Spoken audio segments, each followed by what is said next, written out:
day 6 of the 2025 World Darts Match Play finished last night. I did say I'll do my reaction this morning. I probably will do the same tomorrow morning after today's games, but the first two quarterfinalists are done. The first two semi-finalists have been obviously confirmed, and the first game saw Jan van Veen 13, James Wade 16.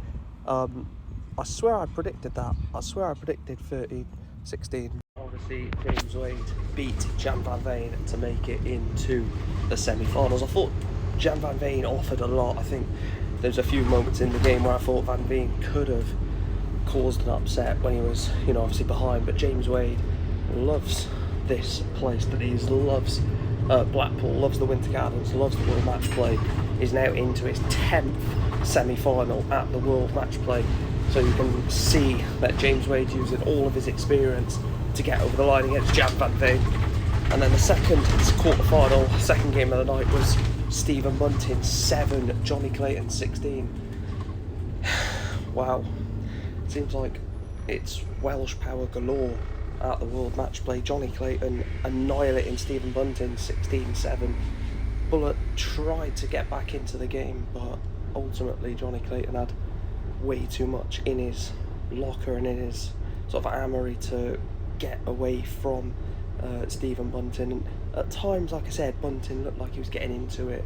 The game started to look a little bit close, but Johnny Clayton just kept that gap between him and Stephen Bunting throughout pretty much the entire match. So Johnny Clayton books his place into the World Match Play semi-final. Of course, he reached the final a few years ago, losing out to Nathan Aspinall. And there was parts of Johnny Clayton's game yesterday that really impressed me. Obviously, I know in the first two games against Schindler and Dedeker, he wasn't really on it. There was signs that he could have blown either one away, but both games were quite tight and never really looked like having that real world-class performance in him. But he did it in the quarterfinals, and some people say if you're going to do your best darts or you're going to perform at your best, do it later on in the tournament. Quarterfinal, semi-final, final is exactly what Johnny Clayton done, not what Stephen Bunting done. And obviously Johnny Clayton books himself in the World Match Play semi-final. So those were the two results: Van Veen 13, Wade 16, Stephen Bunting 7, Johnny Clayton 16. Let me know your thoughts on those two games. Of course, today's the final two quarterfinals, which I will do my predictions on it later on today. But yeah, make sure to smash a like on the video, like, share, subscribe, etc, etc. Thanks for watching, and yeah.